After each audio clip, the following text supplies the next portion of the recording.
I am passionate about case studies for three different reasons. The first reason is we can understand organizations better. We can speak to managers and have a relationship with the manager as he evolves or she evolves within that organization. The second is we can teach in different programs, which is the MBA program, the executive program, the PGP EX program, which is specific to IIM Calcutta. The third is that when we do this, we have a continuous way of evolving the case study, which means that there are case studies which are at a single point or a longitudinal case study. It means that we can follow the company over time, and this is one of my methodology. I have been following some companies for over 15 to 20 years, and this huge depth of information within that industry and within that company you can bring to the classroom at ease when you discuss with the participants. A case is exceptional when it doesn't need any updates. It is also called an evergreen case.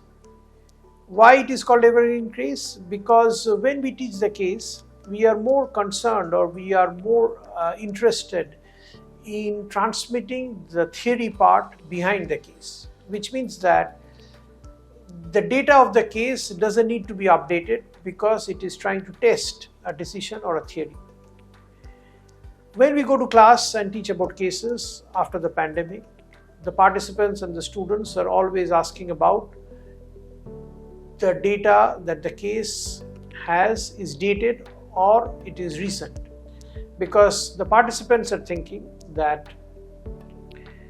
anything before the pandemic, it has no value or it is not beneficial for them because things have changed across the globe. On one way it is true, but on the other way, an exceptional case doesn't require the context, as we have said before, because the case is trying to understand or to transmit a phenomena which is occurring every time, everywhere in that business context. An example of an evergreen case which I still remember after so many years when I did my fellow program at IIM Ahmedabad is a case in finance. It was a midterm exam where we had a case when a factory was burnt on 31st of December. We had to write the P&L on the 31st of March of this business unit. So in this case, we are trying to test how we can incorporate an event on the 31st of March, though the incident has happened on 31st of December while we are reporting it. In this situation, it is an evergreen case because whatever may be the data today, tomorrow, 100 years before, 100 years after, it has no meaning because we need to know how to write the P&L. So the data is not important, and that is why it's an evergreen case, because we don't need to change the data or update the case.